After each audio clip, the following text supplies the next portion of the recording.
Voilà, bien, bonsoir à tous et merci d'être là avec nous cet après-midi pour une nouvelle étude concernant le livre de Daniel. Nous sommes au chapitre 11. Après notre première étude, nous sommes cet après-midi à la seconde étude et nous aurons encore une troisième étude parce que les choses sont profondes et intéressantes, multiples, et il nous faut prendre le temps pour que les choses soient le plus simples possible. Alors, comme nous le disions, le livre de Daniel en particulier est le scénario de la vie de ceux du peuple de Dieu qui vont affronter les derniers temps. Dieu a bien voulu nous donner des informations et nous préparer à vivre ce que seront les derniers temps. Et la connaissance de la vérité présente nous aide à cette préparation. Le livre de Daniel, c'est aussi le livre des scénarios qui vont se répéter dans ces temps derniers avec des acteurs et un contexte politique, géopolitique et religieux différents. Dans son immense amour et sa préscience, Dieu nous a fait connaître des choses à l'avance. Il s'attend à ce que nous lisions de façon à comprendre, à connaître ces choses et ne pas être pris au piège de l'ennemi. Ce chapitre sera donc étudié cet après-midi en un deuxième temps.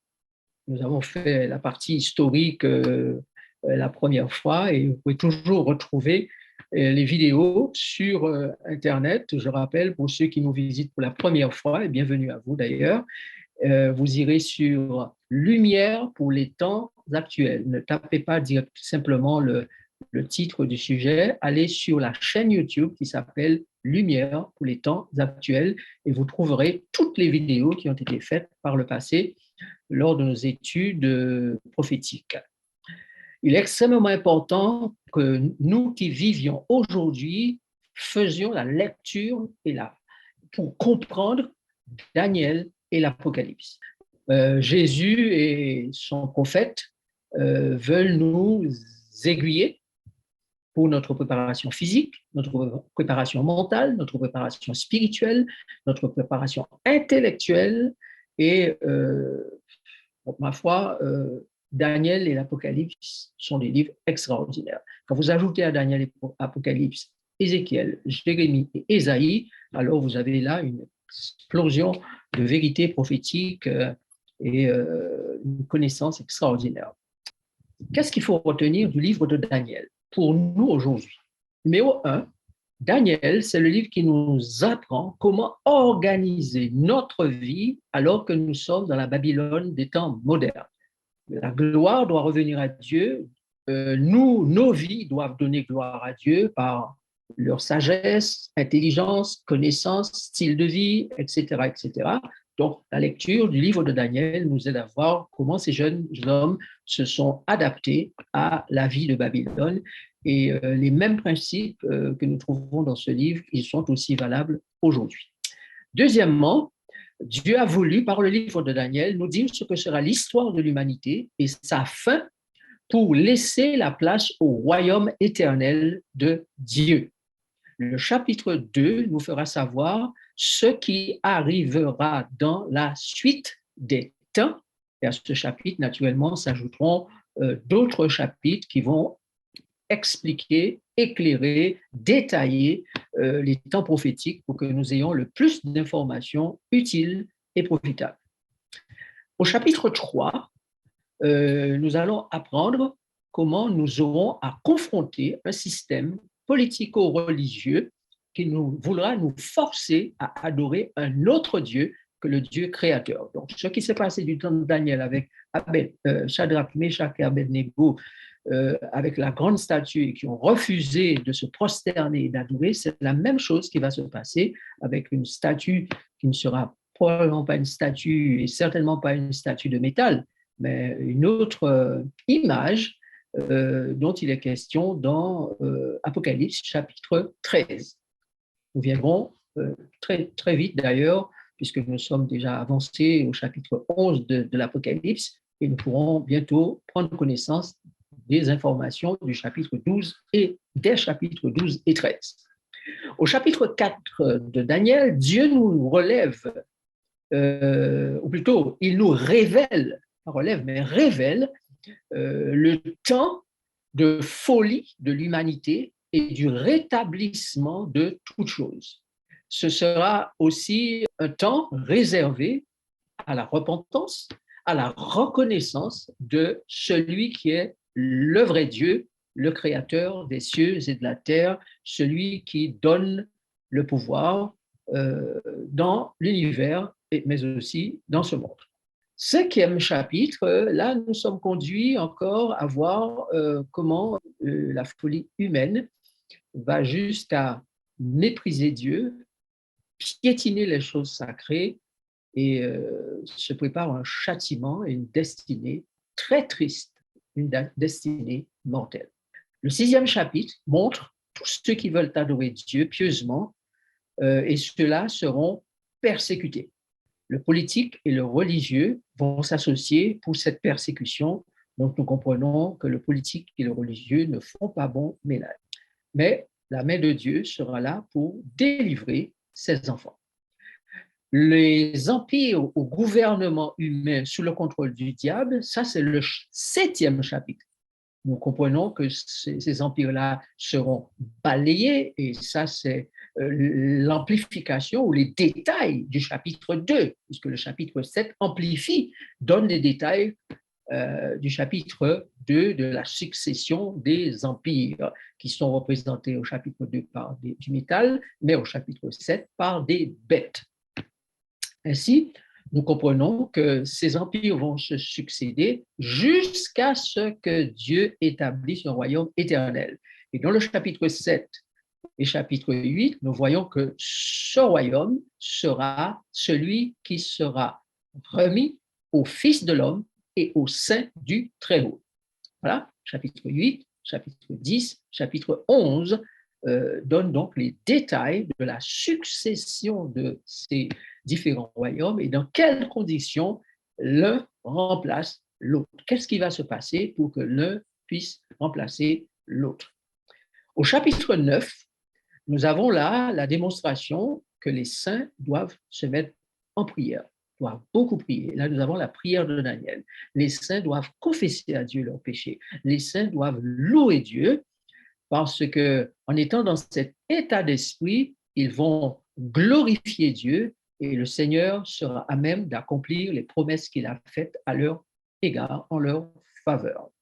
Et enfin, le chapitre 12 confirme le caractère et les objectifs de Michael, l'ange de l'Éternel, Jésus lui-même, non seulement le caractère et les objectifs de Michael, mais aussi le caractère des saints et le triomphe du Christ et de ses saints sur la bête, sur le dragon, sur les personnes associées au dragon et qui pensent pouvoir établir un empire mondial qu'ils vont être à même de diriger sous la direction de ce dragon.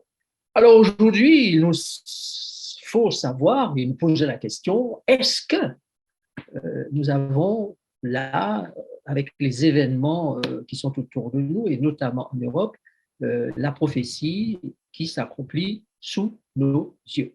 De quoi est faite notre histoire? Globalement, la statue de Daniel 2 et les bêtes de Daniel 7 et 8 et les pouvoirs politiques et religieux du chapitre 11 nous donnent de contempler cette succession des empires, royaumes ou pouvoirs jusqu'à la tentative et l'exécution, je pourrais plutôt mettre exécution, d'un empire final mondial. Puisque Dieu ne fait pas de tentative, il exécute tout simplement et ce qu'il dit est réalisé. Donc, nous comprenons que les royaumes doivent se succéder, d'après Daniel 2, 7, 8, 9, 10, 11, 12, les royaumes doivent se succéder. Dieu dit cependant qu'il va établir un royaume qui ne passera point sous la domination de notre peuple, ça c'est Daniel chapitre 2. Au chapitre 7 et 8, nous avons le royaume qui sera remis finalement au Très-Haut, qui seront les saints du Très-Haut, pardon, qui seront purifiés, lavés, blanchis. Ces saints sont dirigés, conduits comme une armée par le chef Jésus-Christ lui-même, appelé dans Daniel le Fils de l'homme. Donc, Ce que nous devons comprendre simplement, c'est que quand vous lisez le livre de Daniel, vous avez là la trame de fond de la grande controverse dans l'installation d'un royaume universel.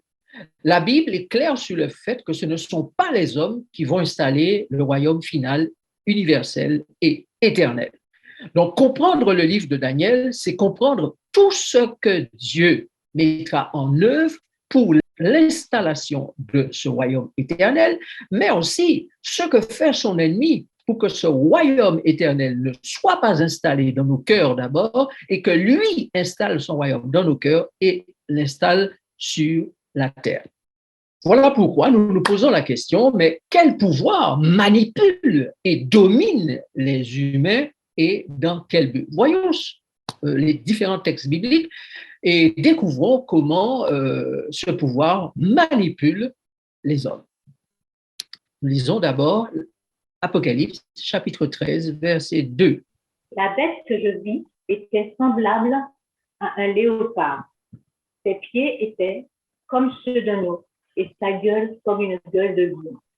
Le dragon lui donna sa puissance et son trône et une grande autorité. Alors, la bête, alors je parle à ceux qui peut-être se demandent ce que c'est que la bête. La bête, c'est vision que Daniel a. Il voit une bête sortir de la mer, n'est-ce pas, monter de la mer. Et cette bête a différentes parties qui sont l'équivalent de ces différents royaumes qu'on a dans Daniel chapitre 7 en particulier. Donc, la bête a un aspect lion, un aspect léopard, un aspect ours. Et cette bête-là, eh bien, le texte dit que c'est le dragon, donc le diable lui-même, qui lui donne sa puissance et son trône et une grande autorité. Donc, vous voyez que le trône du diable est occupé par des pouvoirs humains appelés bêtes. Ce qui veut dire qu'il y a des hommes sur cette terre qui sont totalement endiablés et qui dirigent le monde et qui vont dans le sens du diable. Même s'ils nous présentent les choses de façon belle, bien arrondie, à notre avantage, en termes d'amour, en termes de gestion des finances, en termes de gestion de l'économie, en termes de ceci ou de cela, même si ça s'est bien présenté, ça fait miroiter plein de choses extraordinaires aux yeux des hommes, la Bible nous dit que ceux qui dirigent le monde dans ces derniers temps, eh bien, et les cibles d'ailleurs, on le verrons dans l'Apocalypse lorsque nous y viendrons, eh bien, ces personnes-là, eh bien, sont des agents, des sujets du diable. Apocalypse, chapitre 12 maintenant, versets 9 et 12, pardon. Apocalypse 12, 9 et 12. Et il fut précipité, le grand dragon, le serpent ancien, appelé le diable et Satan, celui qui séduit toute la terre. Il fut précipité sur la terre et ses anges furent précipités avec lui. Verset 12. C'est pourquoi réjouissez-vous, cieux, et vous qui habitez dans les cieux. Malheur à la terre et à la mer, car le diable est descendu vers vous, animé d'une grande colère, sachant qu'il a peu de temps. Peu de temps. Donc, à l'époque, quand Jean de l'Apocalypse écrit cela, eh bien, nous sommes à la fin du 1er siècle et ça fait déjà un moment. Hein. Donc, si à l'époque il écrivait qu'il lui reste peu de temps, maintenant il ne lui reste pratiquement plus de temps. Ce dragon, ce serpent ancien appelé le diable et Satan, qui est sur la terre et qui est appelé encore ailleurs le prince de ce monde, malheur à la terre. Ésaïe 14, versets 12 à 14. Te voilà tombé du ciel, astre brillant, fils de l'aurore. Tu es abattu à terre, toi le vainqueur des nations. Tu disais en ton cœur, je monterai au ciel, j'élèverai mon trône au-dessus des étoiles de Dieu. Je m'assirai sur la montagne de l'assemblée, à l'extrémité du septentrion. Je monterai sur le sommet des nues, je serai semblable au Très-Haut. Donc, on sait maintenant qui veut prendre la direction du royaume, qui veut même prendre la direction de l'univers, car il veut placer son trône au-dessus des étoiles de Dieu. Il veut s'asseoir sur la montagne de l'Assemblée, montagne sur laquelle seul Dieu peut s'asseoir. Il veut s'asseoir à l'extrémité du septentrion, car c'est au septentrion que se trouve le trône de Dieu, et il veut monter sur le sommet des nues. Je serai, dit-il, semblable au Très-Haut. Donc, comprenez bien, chers amis, que dans cette controverse, le diable a des intentions claires pour l'humanité et la planète Terre. Il veut faire de la planète Terre son empire à jamais, et il doit éliminer le peuple de Dieu et ses dirigeants qui le gênent. Donc, il va mener une guerre contre le peuple de Dieu, contre l'Israël de Dieu, contre les brebis du bon berger Jésus-Christ, contre ceux qui sont associés à l'agneau de Dieu qui ôte le péché du monde. Donc, chacun va devoir se positionner dans un camp ou l'autre, le camp du diable ou le camp du Christ. Maintenant, quels sont les moyens que le diable et ses associés vont utiliser? Je vous liste un certain nombre de moyens parce qu'ils sont déjà décrits dans le livre de Daniel. Et si vous lisez bien le livre, vous allez voir que toutes ces choses-là sont directement ou implicitement inclus dans les écrits de Daniel. La première chose, c'est le manger et le boire, la mauvaise hygiène de vie pour détruire la santé des individus, santé physique, mentale et spirituelle, et qu'il n'ait pas de sagesse, qu'il n'ait pas la connaissance qu'ils doivent avoir, qu'il n'ait pas le discernement qu'ils doivent avoir. N'est-ce pas? La deuxième chose, c'est que le diable va utiliser la fausse adoration. Il va donner l'impression aux personnes que c'est Dieu qu'on adore alors que c'est lui qu'on adore.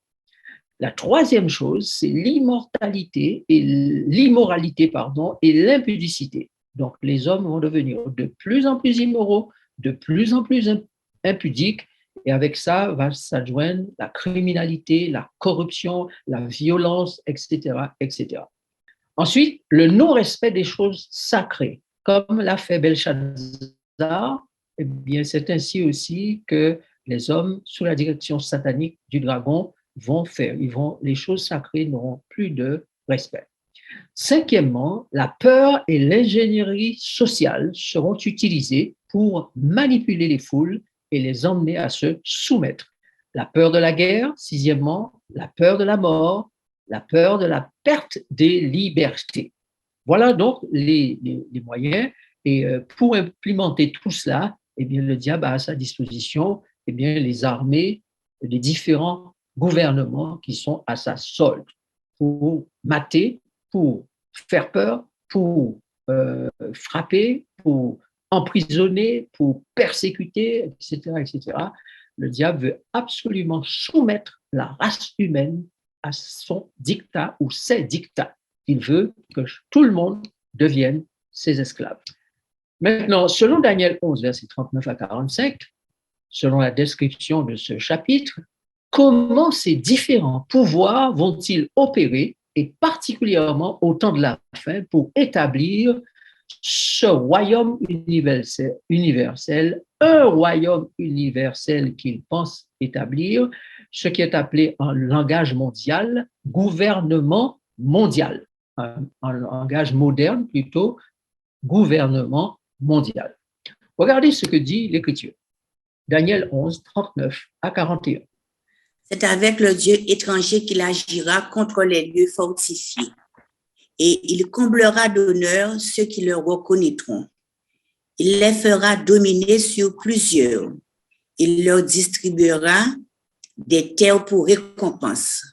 Au temps de la fin, le roi du Midi se heurtera contre lui, et le roi du Septentrion fondra sur lui comme une tempête, avec des chars et des cavaliers, et avec de nombreux navires. Il s'avancera dans les terres, se répandra comme un tonnerre et débordera. Il entrera dans le plus beau des pays, et plusieurs succomberont. Mais Édom, Moab et les principaux des enfants d'Ammon seront délivrés de sa main. Pour vous faire un bref résumé et en venir à ce que nous avons dit la dernière fois et poursuivre, vous vous rappelez qu'au départ, d'après Daniel chapitre 11, versets 3 et 4, nous avions une division de l'Empire grec en 4 divisions.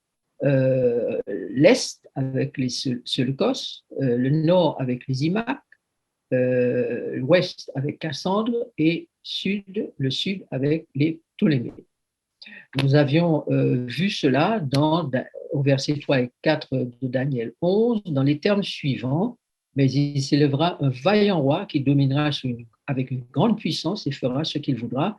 Et lorsqu'il se sera élevé, son royaume se brisera et se divisera vers les 4 vents des cieux. Voilà. Donc, la Bible nous a bien dit que ce royaume va se diviser en 4. Et les 4 divisions en question, ce sont la division des Séleucus, des Antiochus, comme on l'a vu, la dynastie des Séleucides. Ensuite, on a la division du Nord avec les Imaques, un des généraux d'Alexandre le Grand après sa mort. La division 3 à l'ouest avec Cassandre et la division 4 au sud avec Ptolémée. Et nous savons que si le sud Ptolémée correspond au royaume de l'Égypte, à l'est, il s'agit du royaume syrien et des groupes et des pays, des régions géographiques associées. Alors, en toile de fond, le peuple de Dieu dérange, car quand on parle du nord et du sud, on parle en fonction du positionnement de ce peuple divin.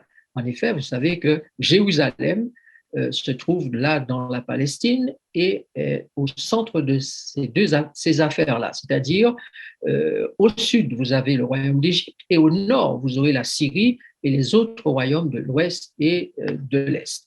Donc, vous avez compris que le peuple de Dieu a eu un rôle à jouer dans cette guerre, dans cette confrontation entre le nord et le sud. Et c'est parce que le peuple de Dieu sera impacté par ces mouvements du roi du nord et du roi du sud que Dieu, dans sa parole, nous révèle ce que seront ces mouvements, comment ils vont affecter son peuple et ce que sera finalement ces royaumes et ce que deviendra son peuple par rapport à ce qu'ils auront vécu sur cette terre où ces royaumes sévissent. Donc, le peuple de Dieu dérange, car il proclame la vérité, contrairement au mensonge du diable qui domine ces nations, ces empires. Alors, tout est mis en œuvre, chers amis, pour détruire ce peuple. Mais la Bible nous apprend, nous l'avons vu au chapitre 7, que Dieu et son peuple triompheront. Maintenant, le roi du Nord ou du Sud, c'est une manière de dire ou une manière d'être, d'agir, une philosophie, une vision du monde, un exercice du pouvoir politique et militaire de façon universelle ou encore avec un objectif universel. Le diable veut établir depuis déjà des siècles un royaume universel. Il n'y est pas arrivé jusqu'ici, mais il ne désespère pas de pouvoir enfin mettre en place sur cette planète un royaume universel. Donc, le roi du Nord utilisera la notion de Dieu, la notion de croyance en Dieu, la notion de dogme d'église, les doctrines d'église, les dragonnades d'église, pour mieux asseoir sa domination, son esclavagisme, son pouvoir et s'assurer du règne mondial et satanique du dragon. Guerre, alliance, persécution du peuple de Dieu, voilà ce qu'on va principalement trouver avec ces pouvoirs. Et lorsque nous avons vu les différents versets du chapitre 11, nous avons noté qu'il y a guerre, conflit entre roi du Nord et roi du Sud. Finalement, le conflit va s'étendre ailleurs, mais le peuple de Dieu est toujours concerné par cela.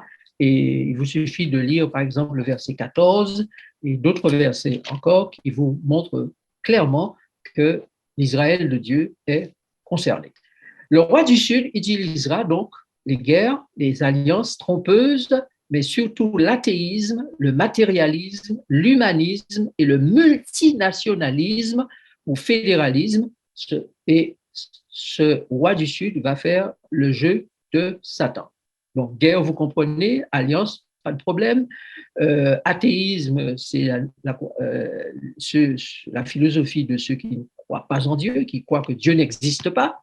Le matérialisme, c'est ceux qui croient que Dieu n'existe pas, mais l'homme a tout pouvoir pour transformer, pour vivre simplement et dépendre de ce qu'il a comme matériel ou matériaux autour de lui. Il a les outils entre ses mains, il a l'intelligence, il a les matériaux, donc il peut construire son avenir, il n'a pas besoin de Dieu. L'humanisme, c'est encore une philosophie qui veut que Dieu n'existe pas, mais que l'homme est capable de s'aimer, de se traiter avec respect, de pouvoir s'entraider et partager ce que l'on possède sur la terre. On n'a pas besoin de Dieu pour ça. Et puis le multinationalisme, c'est la vision du monde aujourd'hui, c'est la nouvelle vision du monde avec l'ensemble des pays du monde, ce qu'on appelle le mondialisme. Mais il y a deux types de mondialisme. Il y a un mondialisme avec un seul chef et une équipe qui dirige le monde entier. Et il y a une autre vision qui veut qu'il y ait plusieurs nations qui gardent leur autonomie et qui ont un gouvernement suprême, une direction suprême qui gère comme on ferait aux États-Unis avec plusieurs États fédéraux, mais un fédéralisme, on fédère et il y a un gouvernement des États-Unis. Mais les différents États fédéraux eh bien, ont une certaine autonomie, voire on pourrait parler entre guillemets d'indépendance. Mais tout ça, comme le dit l'Écriture, ne fait que le jeu de Satan, parce qu'à la fin, c'est lui qui veut établir son empire, son royaume universel sur cette terre. Maintenant, la question est de savoir, entre le roi du Nord et le roi du Sud, qui va finalement triompher? Qui va être l'élément sud ou nord qui va être mieux utilisé par le diable, qui va mieux faire les affaires du dragon pour établir un royaume, un empire universel? Comment le triomphateur réussira-t-il dans ses entreprises? C'est ce que nous avons à examiner dans Daniel chapitre 11. Lisons, nos lecteurs vont poursuivre la lecture. Daniel 11, versets 40 à 43 maintenant. Au temps de la fin, le roi du Midi se heurtera contre lui, et le roi du Septentrion fondra sur lui comme une tempête, avec des chars et des cavaliers, et avec de nombreux navires. Il s'avancera sur les terres, se répandra comme un torrent et débordera. Il entrera dans le plus beau des pays, et plusieurs succomberont. Mais Édom, Moab et les principaux des enfants d'Ammon seront délivrés de sa main. Il étendra sa main sur divers pays, et le pays d'Égypte n'échappera point. Il se rendra maître des trésors d'or et d'argent et de toutes les choses précieuses de l'Égypte. Les Libyens et les Éthiopiens seront à sa suite. Alors, soulignez, chers amis, merci, soulignez l'expression « au temps de la fin ». Donc, au temps de la fin, les choses auront évolué et les expressions, les autres expressions qui sont utilisées ici n'auront plus tout à fait le même sens. Alors, aujourd'hui, on n'utilise pas les chars qu'on utilisait avant, on n'utilise pas les cavaliers comme on les utilisait avant, mais nous comprenons que ce sont des instruments de guerre modernes, certes, mais ces puissances vont utiliser des armes de guerre et des êtres humains formés à la guerre. Dans le temps, les navires servaient à faire le commerce. Donc, lorsque le commerce est impacté, naturellement, on met un embargo sur le pays qu'on veut déstabiliser ou détruire. Les bateaux ne peuvent plus emmener du ravitaillement à ses habitants. Eh bien, c'est très problématique, d'accord? Et c'est encore une stratégie utilisée aujourd'hui dans les guerres que nous avons déjà depuis un moment sur cette planète Terre. Lorsque nous faisons la lecture de l'Ancien Testament, le texte du Nouveau Testament, rappelez-vous, nous dit que ces choses-là ont été écrites pour nous qui vivons à la fin des temps. Donc, le texte que vous avez sous les yeux va donc avoir une double application. Non seulement elle aura pu avoir une application avec les guerres d'antan, les guerres d'avant Jésus-Christ, mais au temps de la fin qui commence avec Jésus-Christ et qui se termine avec sa seconde venue, eh bien, les choses vont se répéter, mais se répéter de façon moderne. Donc, quand vous avez Édom, Moab, Ammon, que représente Édom, Moab, Ammon aujourd'hui? Quand vous avez Égypte, qu'est-ce qu'elle représente? Quand vous avez Libyens, Éthiopiens, Égyptiens, qu'est-ce que ça veut dire aujourd'hui? Donc, c'est ce que nous devons décoder de façon à pouvoir comprendre ce qui se passe aujourd'hui, dans notre temps, et ne pas être pris au dépourvu. Alors, l'une des premières choses que vous devez savoir, c'est qu'il y a 4 blocs d'histoire dans Daniel 11. Il y a 4 blocs d'histoire dans Daniel chapitre 11. Alors, notez, j'espère que vous prenez des notes. Sinon, vous aurez l'audio vidéo pour pouvoir relire tout ça, réécouter tout cela et vous affaires. Alors, je disais donc,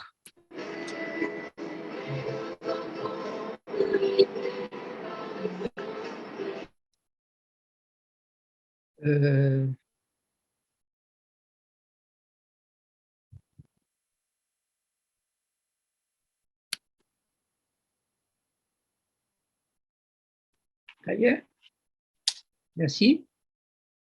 Alors, je disais que le livre de Daniel est composé de 4 blocs d'histoire. Alors, nous avons, dans un premier temps, le bloc qui se trouve à partir du verset 3 jusqu'au verset 15. C'est là où vous allez trouver la mention d'Alexandre le Grand au verset 3. Au verset 4, vous allez trouver mention des 4 généraux, Cassandre, Lysimaque, Séleucus et Ptolémée. Au verset 5, vous allez trouver les guerres, les intrigues, les alliances entre le roi du Nord et le roi du Sud et la persécution du peuple de Dieu. Alors, nous poursuivons le bloc 2, Daniel chapitre 11, versets 16 à 20. Daniel chapitre 11, versets 16 à 20. Là, c'est l'entrée en scène des Romains comme royaume du Nord avec Pompée, les César Auguste, les intrigues, les alliances, les coups d'État, les assassinats. Et tout ça nous est raconté avec moult détails au chapitre 11 et jusqu'au verset 20. D'accord? Ça, c'est le bloc numéro 2 du chapitre 11, 16 à 20. Et puis, vous avez le bloc numéro 3. C'est le bloc qui introduit la papauté. Un homme qui n'est pas de sang royal, qui va prendre le pouvoir, s'appelle Sylvestre Ier, le premier pape, un homme qui n'est pas de sang royal, donc disais-je, qui va prendre le pouvoir en Occident, au nord de la Palestine. Il va utiliser avec intelligence, ruse et c'est son savoir. Il va faire alliance avec les forces politiques, les armées, afin d'asseoir son pouvoir désormais un pouvoir politico-religieux, puisque le pouvoir politique s'en est allé à l'Est, à Constantinople, avec Constantin. Les versets 28, 30 à 35 nous montrent qu'il séduit ou s'acharne contre le peuple de Dieu. Il s'attaque au ministère même de Christ et profane son sanctuaire. Il fait ce qu'aucun de ses prédécesseurs n'a fait avant lui. Il se proclame Dieu. Il établit le dogme de Marie, le célibat. Il corrompt les gens avec l'or, l'argent et les terres en pot de vin, donc en récompense pour les services rendus. Tout ceci est décrit dans Daniel chapitre 11, versets 28, 30 à 31. Je vous invite à consulter maintenant. Quelqu'un peut nous lire ce texte, Daniel chapitre 11, 28, 30 à 31. Daniel 11, 28. Il retournera dans son pays avec de grandes richesses. il sera dans son cœur hostile à l'Alliance sainte, il agira contre elle, puis retournera dans son pays. Des navires de Kittim s'avanceront contre lui, découragé, il rebroussera chemin.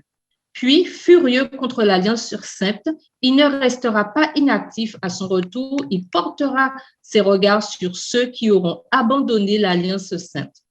Des troupes se présenteront sur son ordre et profaneront le sanctuaire, la forteresse, et feront cesser le sacrifice perpétuel et dresseront l'abomination du dévastateur.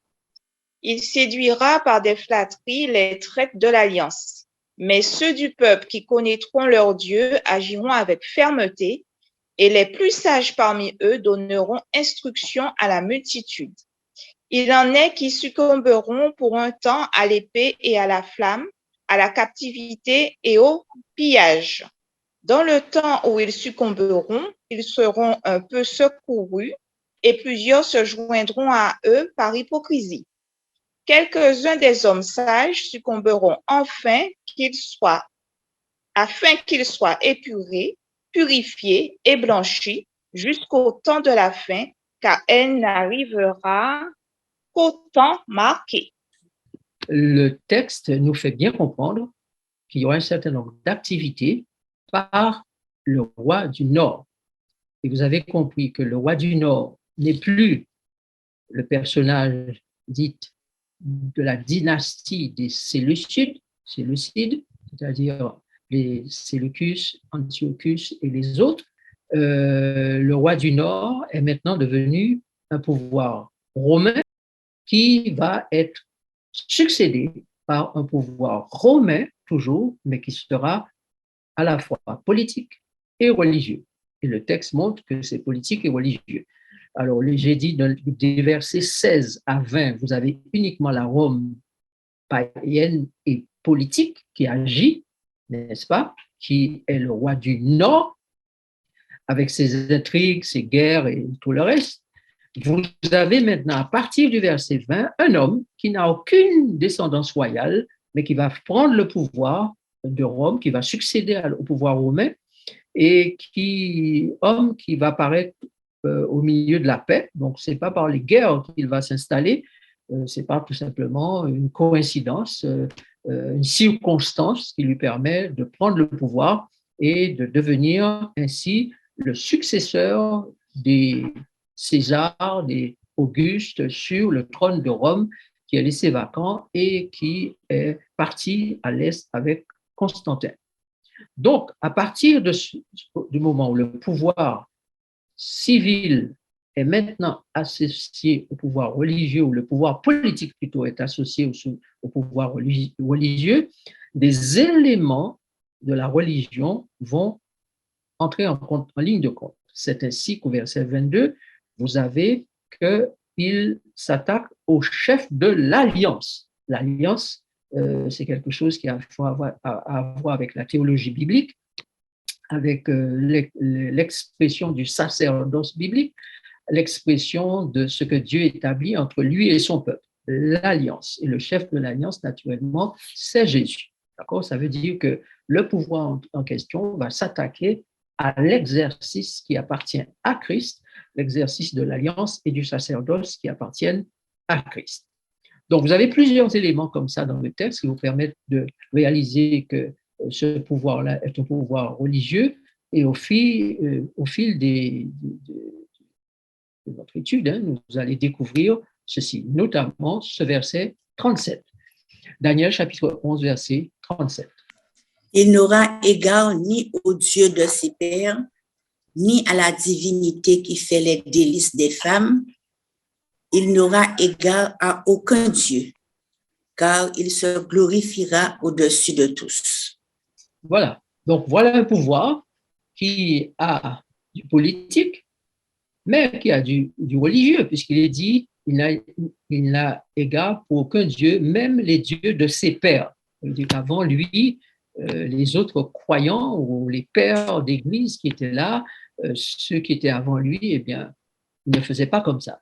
Il n'aura pas d'égard pour la divinité, il n'aura pas d'égard pour ce qui fait le délice des femmes, c'est-à-dire possibilité de mettre au monde des enfants, puisque désormais, c'est le célibat qui est prôné, n'est-ce pas? Il n'aura égard pour qu'un Dieu, puisqu'il s'élève au-dessus de tous les dieux, il se glorifie au-dessus de tous. Donc, ce pouvoir va exercer ce que j'ai appelé force, puissance, domination, intrigue, tromperie, mensonge, corruption, argent sale, richesse, vol et assassinat. Tout ça fait partie des moyens qu'il utilise de façon à asseoir son pouvoir.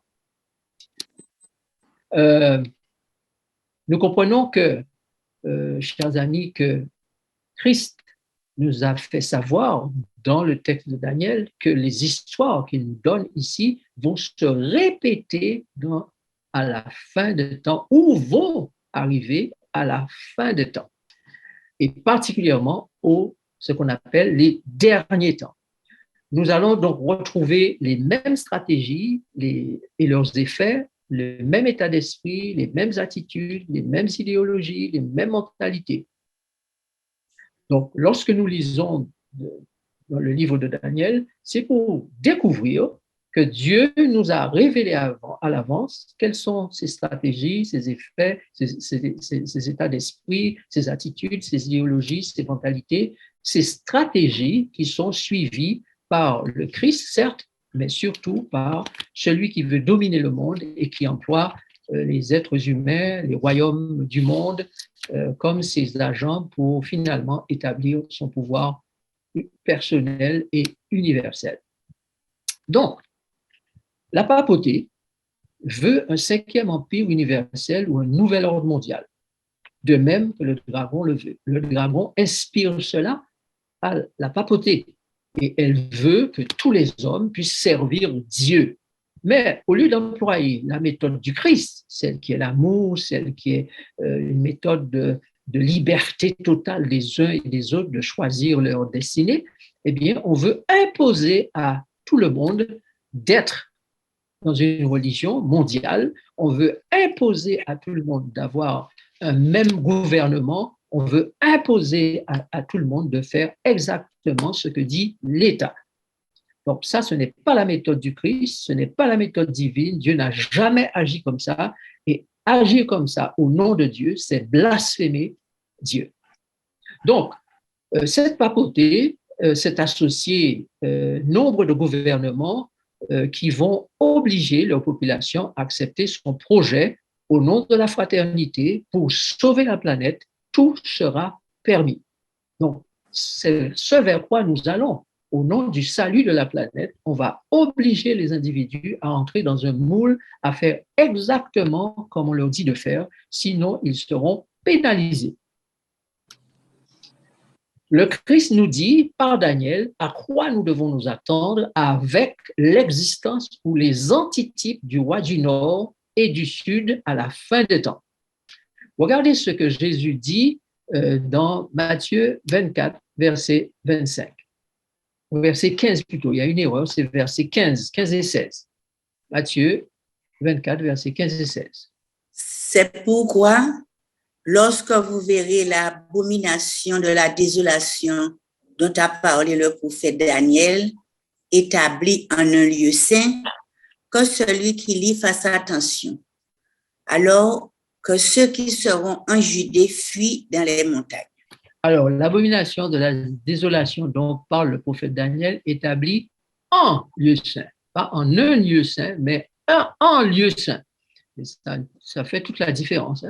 Donc, Dieu nous dit ici, faites attention, lorsque vous allez voir qu'on va vouloir établir une loi pour vous imposer une façon d'adorer, puisque le lieu saint, c'est un endroit où on adore. Donc, quand on va établir une loi pour vous imposer ce qui concerne l'adoration, eh bien, relisez le livre de Daniel et lisez avec attention, car là, je vous dis comment vous devez vous comporter, quelle réaction vous devez avoir, car les 3 jeunes Hébreux, face à la statue d'or de Nebuchadnezzar, face à l'adoration qu'il voulait leur imposer, ils ont dit non, nous préférons mourir s'il le faut, notre Dieu est capable de nous délivrer. Nous n'allons pas nous prosterner devant ta statue au roi. Donc, vous comprenez bien, chers amis, pourquoi je vous ai dit que le livre de Daniel est un livre qui nous dit, en tant qu'enfants de Dieu vivant dans Babylone, comment nous comporter. Et voici maintenant le quatrième bloc. Donc, vous avez le bloc 1, je vous ai dit, des versets 3 jusqu'au verset 15, le bloc 2 du verset 16 au verset 20.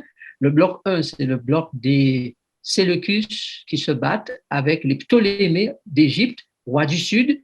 Eh bien, les Séleucides, les Antiochus et Séleucus avec le royaume de la Syrie. Et puis vient les Romains, vous voyez, le quatrième empire, les jambes de fer, ainsi que la bête terrible de Daniel chapitre 7, eh bien, ce sont eux qui arrivent et qui les décrit dans leur combat, dans leur lutte, dans ce qu'ils vont faire. Et puis, au chapitre 11, vous avez un autre personnage qui entre en scène, qui prend le pouvoir, qui n'est pas de sang royal, ni de sang d'empereur d'Auguste ou quoi que ce soit. C'est un simple homme religieux qui va finalement avoir une opportunité pour pouvoir prendre le pouvoir et dominer sur les nations. Voilà résumé, donc la Grèce et la Syrie, Daniel 11, verset 3, 4, 5, 15, Rome, verset 16 à 20, la Rome papale 21 à 39 et la papauté vaticane de 40 à 45 avant le final, l'établissement du royaume de Dieu, après qu'il aura été effrayé par les nouvelles venant de... Donc, jusqu'au verset 39 du chapitre 11, nous découvrons comment la Rome politique et la Rome papale vont agir avec le même esprit. Ils auront les mêmes principes de fonctionnement, les mêmes valeurs politiques, les mêmes idéologies d'adoration et de domination. D'accord? Donc, il y a une continuité de cette entité roi du Nord qui commence avec les Romains et qui va jusqu'à la fin du monde, sous deux formes différentes. Une forme politique, d'abord, et puis une forme politico-religieuse pour la domination, pour la mise en place du royaume universel, pour la mise en place de l'empire diabolique, pour la mise en place du gouvernement mondial. Dès lors, nous pouvons, chers amis, appliquer les principes de fonctionnement de la Rome païenne à la Rome papale et détecter le modus operandi de ce dernier. Et c'est la question que nous nous posons maintenant, tandis que nous parvenons à la fin de notre étude. Eh bien, quel serait donc ce modus operandi selon les révélations de Daniel chapitre 11? Alors, nous avons déjà dit que dans le modus operandi, il y a guerre, il y a alliance, et très souvent alliance trompeuse, alliance contre nature. Ça, c'est l'empreinte de ces pouvoirs. Mais en plus, le royaume persécute le peuple de Dieu. Donc, c'est trois choses, guerre, alliance et persécution. D'accord? Le Nord, ce sont ceux qui croient en Dieu ou seront forcés d'y croire et qui donneront leur allégeance à la papauté et au dragon. Donc, quand vous considérez ces deux pouvoirs, roi du Nord, roi du Sud, vous considérez l'aspect géographique. Donc, Israël, le peuple de Dieu, est au milieu. Au sud du territoire de Palestine, d'Israël, il y a le sud avec l'Égypte. Et au nord du pays d'Israël, il y a donc le royaume du Nord. Et ces royaumes-là vont être du Nord ou du Sud, dépendamment de leur façon de faire qui imite soit la façon de faire de l'Égypte, soit la façon de faire des pouvoirs établis au Nord, c'est-à-dire comment on fait les Romains, la Rome papale, ceux qui étaient avant eux, comment ils ont agi. Eh bien, s'ils agissent de la même manière, aujourd'hui, guerre, nous sommes en guerre, n'est-ce pas? Alliance, on traite alliance avec différents pays pour voir pour qu'il y ait une coalition. Et puis, on va devoir s'opposer ou persécuter, voire mettre à mort tous ceux qui vont s'opposer à l'établissement des lois mondiales, des directives mondiales, des directives européennes ou des directives nationales qui sont données pour imposer aux individus de faire les choses comme on les dit et pas autrement. D'accord? Donc, aujourd'hui, parler du roi du Nord, c'est parler d'une façon de faire et d'agir, d'une philosophie, c'est parler d'une vision du monde. Parler du roi du Sud, c'est pareil. Le peuple de Dieu sera naturellement mis en difficulté à cause de ces visions-là qui ne correspondent pas du tout à la vision du chef Christ, Jésus-Christ. Donc, désormais, on considérera que le royaume du Nord est un royaume politico-religieux. Et il est dit de ce royaume au verset 41 à 43 de Daniel ceci. Nous lisons Daniel chapitre 11, versets 41 à 43. Il entrera dans le plus beau des pays et plusieurs succomberont, mais Édom, Moab et les principaux des enfants d'Ammon seront délivrés de sa main. Il étendra sa main sur divers pays et le pays d'Égypte n'échappera point. Il se rendra maître des trésors d'or et d'argent et de toutes les choses précieuses de l'Égypte. Les Libyens et les Éthiopiens seront à sa suite. On réalise ici que le royaume du Nord, qui prend la domination sur le royaume du Sud, n'est-ce pas? Puisqu'au verset 39, il est dit, il les fera dominer sur plusieurs, il leur distribuera des terres pour récompense, donc il a mis tout le monde dans sa poche, n'est-ce pas? Et puis, au temps de la fin, le roi du Midi va se heurter à lui et le roi du Nord va fondre sur lui comme une tempête avec des chars, des cavaliers, de nombreux navires. Il s'avancera dans les terres, se répandra comme un torrent et débordera. Donc, le roi du Nord aura l'avantage et même la réussite dans son entreprise.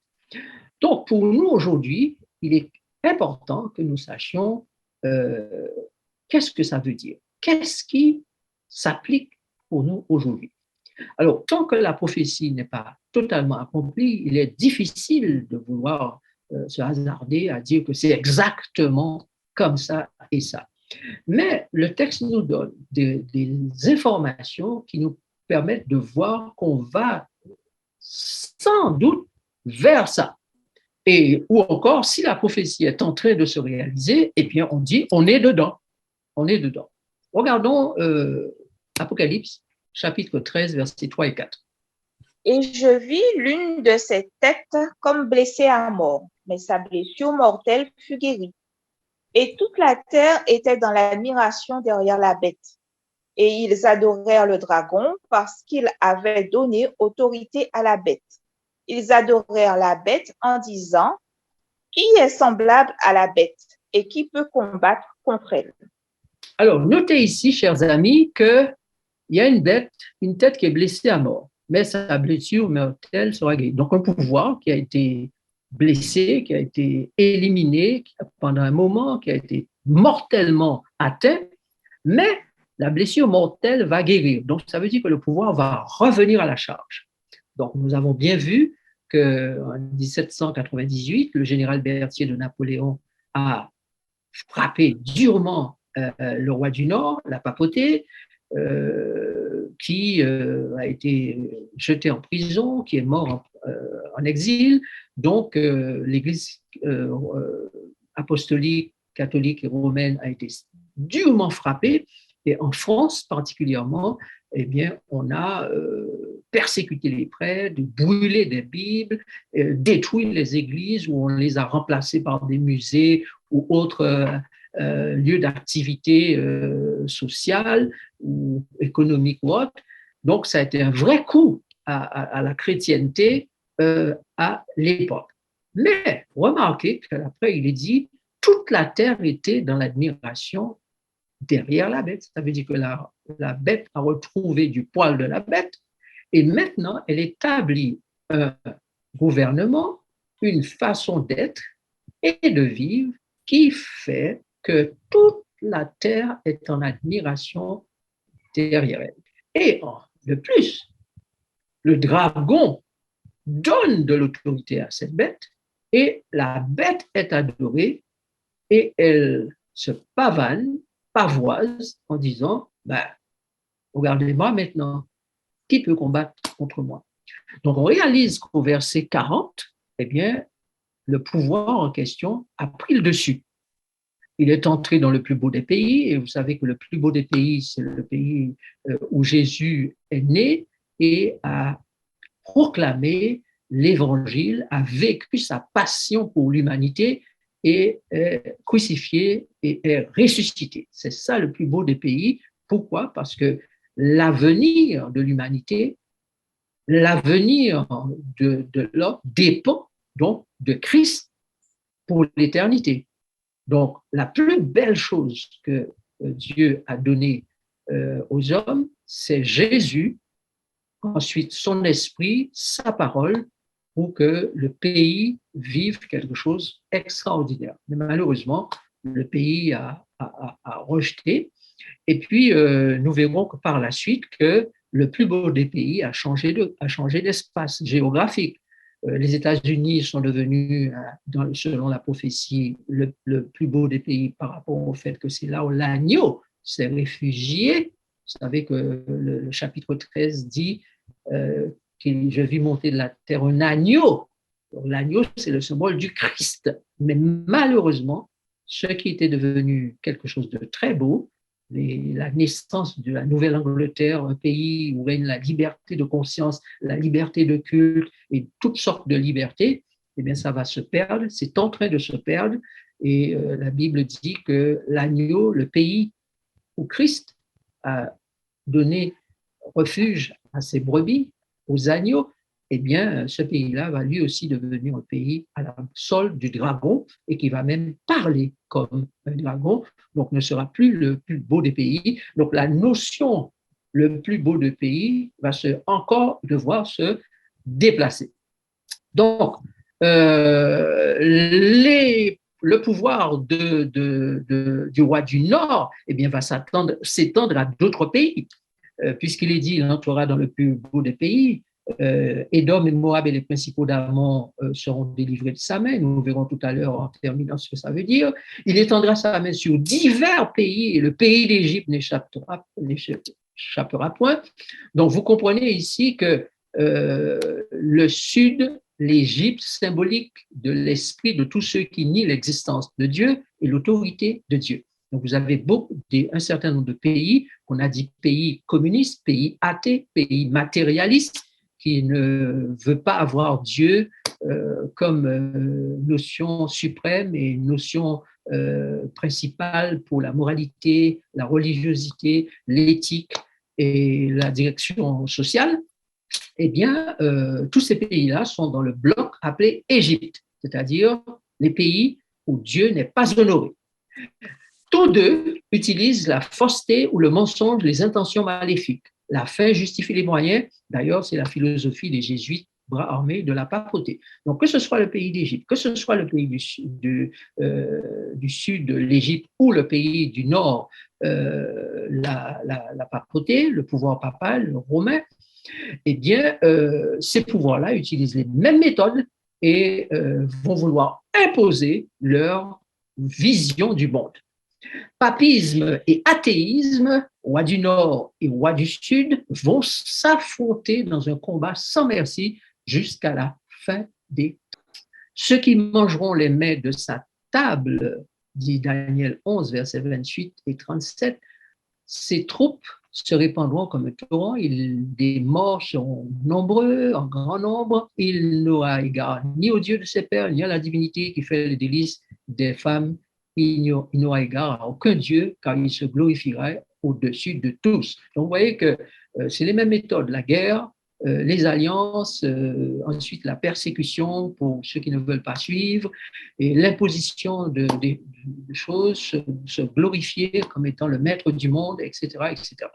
Dans Daniel chapitre 11, verset 26, eh bien, toutes ces nations sont sous la domination satanique pour tuer le plus grand nombre de personnes dans l'ignorance de l'évangile éternel ou en pleine connaissance de cet évangile pour que tous ces gens eh bien, soient ces trophées lors du jugement des esprits à jamais prisonniers de la mort. Donc, même parmi les pays chrétiens, même parmi les croyants, Satan a ses adorateurs. Parce que ces personnes qui se disent croire en Christ, quand il va falloir que le Christ trouve en eux l'expression de sa loi, car Jésus veut inscrire sa loi dans leur cœur, eh bien, il ne va pas la trouver. Et il va leur dire, oui, mais je ne vous connais pas, parce que vous n'avez pas exécuté la volonté de mon Père. D'accord? Donc, les protestants, comme ceux qui sont de l'autre partie de la chrétienté, eh bien, tous ces gens-là qui n'auront pas fait attention avec la loi de Dieu, eh bien, seront parmi les folles, les vierges folles. D'accord?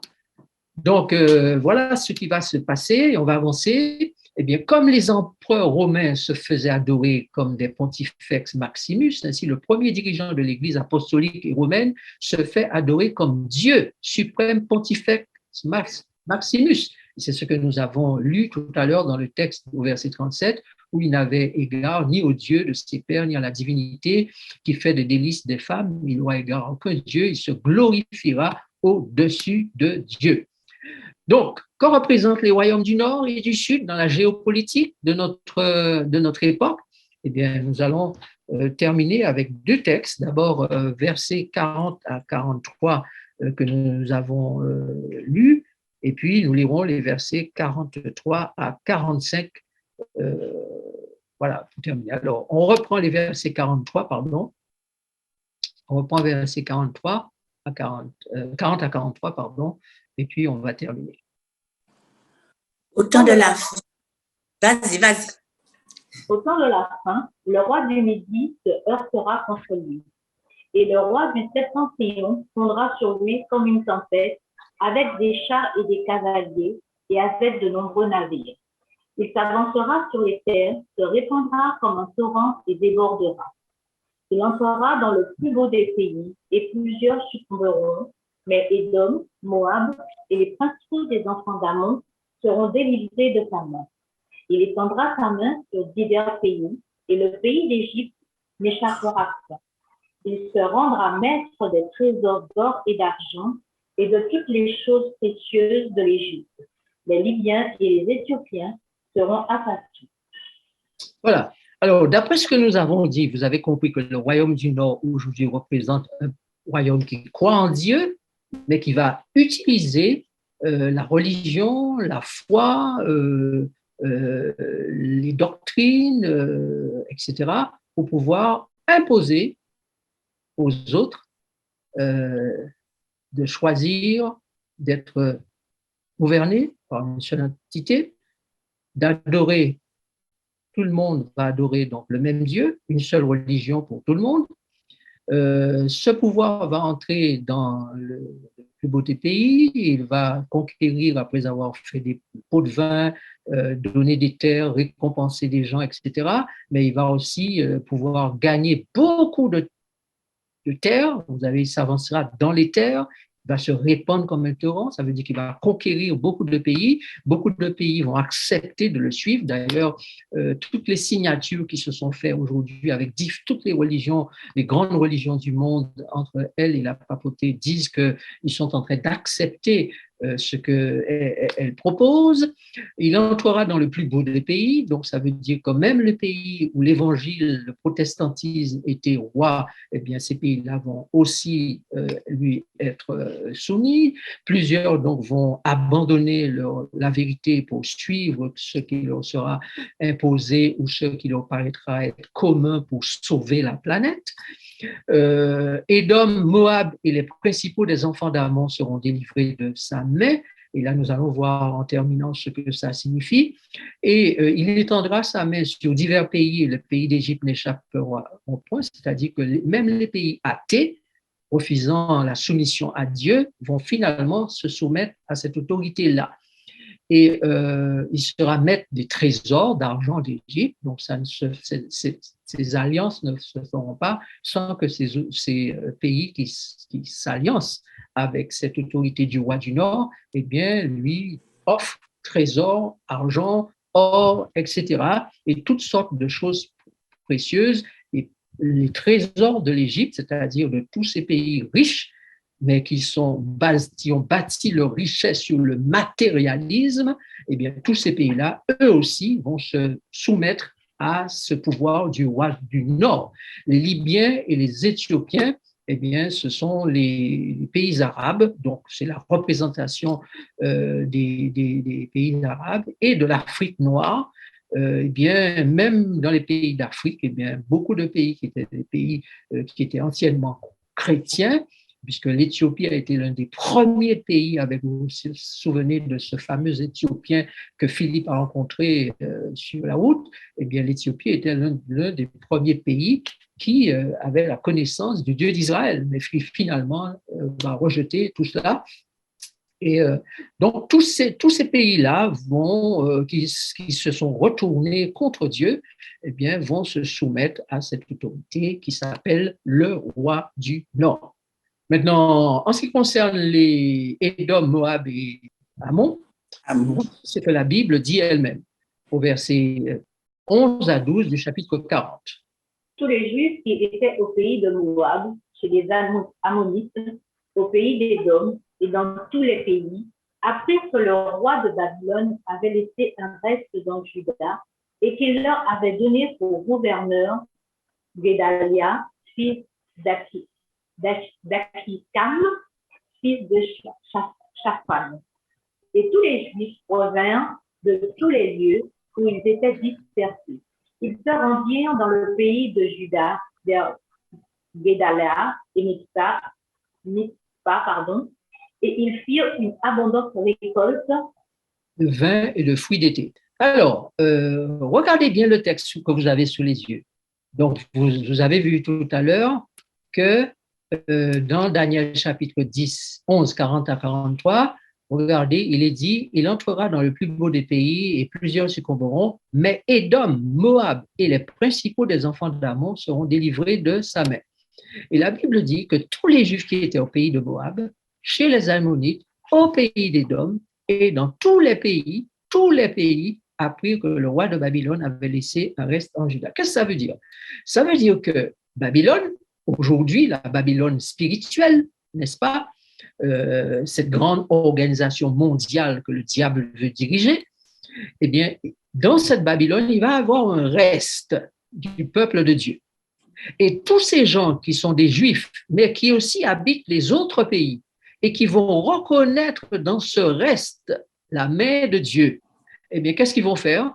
Ils vont revenir vers le lieu du lieu où ils avaient été dispersés. Donc, ceux qui ont été dispersés dans tous les pays, donc principalement les Juifs, dispersés dans les pays, et ceux qui habitent d'autres pays, eh bien, ceux-là qui vont reconnaître que le reste dans Juda est la main de Dieu, eh bien, vont se rendre là où se trouve le reste de Juda, dans le pays de Juda.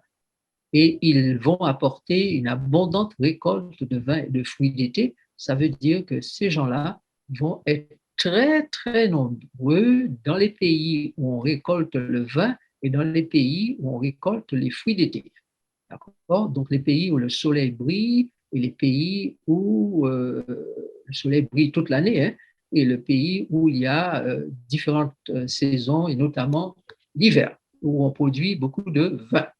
Mes amis, Dieu est clair hein, là dans sa parole, il nous dit qu'il y aura une grande évangélisation à la fin des temps et nous allons pouvoir ainsi voir qu'un retour vers Dieu, un retour vers le Seigneur dans le monde entier. L'évangile sera prêché dans le monde entier pour servir de témoignage à toutes les nations, alors viendra la fin.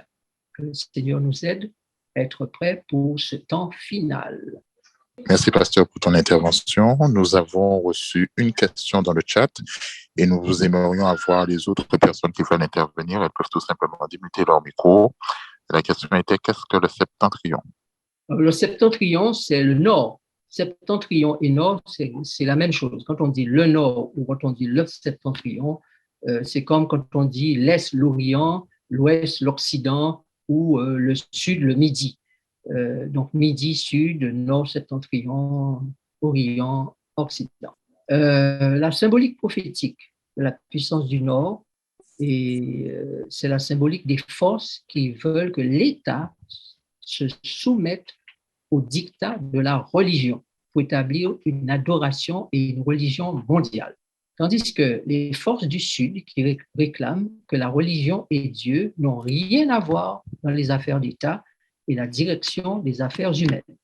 Pharaon avait dit « Qui est Dieu ?» pour que nous lui obéissions. Donc voilà les deux forces en présence. Les forces qui veulent mettre Dieu au cœur de l'État et imposer la religion de Dieu à tout le monde, n'est-ce pas? Une religion mondiale où Dieu sera honoré à la manière des hommes, pas nécessairement selon la parole, la Bible.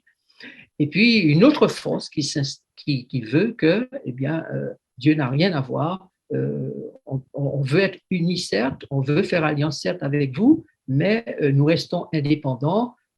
Dieu n'a rien à voir et nous restons avec notre esprit matérialiste, notre esprit humaniste, nous restons avec notre esprit d'athée. Nous ne mettons pas Dieu là où il ne faut pas. Et la guerre va se faire entre ces deux pays. Donc, la guerre que vous avez actuellement qui se déroule en Europe est une guerre qui se déroule dans ce contexte-là. C'est une guerre qui est parce qu'il y a un côté où la morale occidentale n'est pas acceptée, c'est la Russie qui n'accepte du tout pas la morale occidentale concernant les familles, le genre humain, etc., etc. C'est un pays qui porte dans son sein l'athéisme et qui est associé maintenant à la Chine qui est athée, aux grands pays d'Asie qui sont aussi des pays athées. Donc vous avez un bloc athéiste et un bloc chrétien occidental qui voudrait imposer le tout, sa philosophie, sa vision du monde à tous. Et voilà pourquoi Ellen White dit qu'il y aura un temps de trouble. Un trouble comme on n'en a jamais vu depuis que les nations existent. Ce trouble-là nous menace directement et nous sommes comme des vierges endormies, puisque Jésus dit que l'Église, le royaume des cieux au dernier temps, est composé par des vierges, 5 folles et 5 sages. Nous devons nous éveiller et demander au Seigneur Jésus de nous entourer de ses bras éternels afin de nous faire traverser en toute sécurité les temps de jugement qui sont devant nous. Remarquez même qu'elle cite des noms en Inde, en Chine, en Russie, dans les villages d'Amérique, des milliers d'hommes et de femmes meurent de faim. Donc, ça veut dire que ce qui va se passer maintenant va affecter l'économie, va affecter le commerce et laisser des millions d'hommes et de femmes dans la famine. Les hommes riches, parce qu'ils ont le pouvoir, contrôlent le marché. Les navires en question dont parle la Bible, c'est la symbolique du commerce. Ils achètent à bas prix ce qu'ils peuvent obtenir et vendent ensuite à des prix beaucoup plus élevés. Cela signifie la famine pour les classes les plus pauvres et entraînera une guerre civile. Il y aura une période de trouble telle qu'il n'y en a jamais eu depuis qu'il y a une nation. En ce temps-là, Michael se lèvera, le grand chef qui défend les enfants de ton peuple, et il y aura un temps de détresse tel qu'il n'y en a jamais eu depuis qu'il y a une nation jusqu'à ce temps-là. Et en ce temps-là, ton peuple sera délivré. Tous ceux qui seront trouvés inscrits dans le livre de vie, beaucoup seront purifiés, blanchis, épurés, mais les méchants feront le mal et aucun des méchants ne comprendra, mais les sages comprendront. Et voici la dernière citation, le dernier texte. Le ministère de la bienfaisance, page 102, 24 novembre 1904, elle écrit « Des troubles graves se produiront bientôt parmi les nations, troubles qui ne cesseront pas jusqu'à ce que le Christ revienne. Comme jamais auparavant, nous avons besoin de serrer nos rangs et en servant celui qui a établi son trône dans les cieux et qui règne suprêmement sur tous. Dieu n'a pas oublié son peuple et nous serons forts si nous ne l'oublions pas. Les jugements de Dieu s'exerceront sur la terre, les guerres et les bruits de guerre, les destructions par le feu, par les inondations, c'est ce que nous avons vécu il n'y a pas très longtemps, nous disent clairement que le temps de détresse qui ne cessera de croître jusqu'à la fin est proche, à la porte. Donc, on peut dire aujourd'hui que ce temps de détresse est là. C'est ce que nous vivons. Les feux, les incendies, les inondations. Nous n'avons pas de temps à perdre. Le monde est saturé par l'esprit de la guerre. Les prophéties du chapitre 11 de Daniel sont presque toutes arrivées à leur accomplissement. Et merci à Pasteur Ronald Maurice pour le texte que j'ai pu, ce texte que j'ai pu récupérer. Celui qui persévérera jusqu'à la fin sera sauvé. Donc, je souhaite à tous et à toutes une bonne persévérance. Voilà, nous allons prier. Notre Dieu, merci pour ce moment que tu nous as donné de vivre. Merci pour ta grâce envers nous. Merci pour ces révélations de ton prophète, de tes prophètes. Nous prions que chacun de nous puisse pouvoir revoir toutes ces choses, les maîtriser, avoir clairement ces révélations dans l'esprit de façon à pouvoir affronter ces temps difficiles de détresse avec foi, avec persévérance, avec détermination, avec l'adoration dans le cœur, celle du Dieu créateur et rédempteur. Que ta volonté soit faite en chacun de nous, au nom de Jésus. Amen. Nous devrions avoir 2 rendez-vous au mois de novembre, le 8 et le 22, mais à cause de la semaine de prière et à cause de la campagne d'évangélisation, probablement, très certainement, en tout cas la première semaine, ce ne sera pas possible, je serai occupé. Mais la deuxième semaine, ce sera l'évangélisation et si les choses se passent comme prévu, probablement, nous n'aurons pas de rencontre le 22. Mais restez à l'écoute. Ce qui est sûr, car nous pensons que c'est aussi la volonté de Dieu, alors nous nous retrouverons certainement le 19, c'est-à-dire samedi 19 novembre, pour pouvoir poursuivre l'étude du livre de Daniel.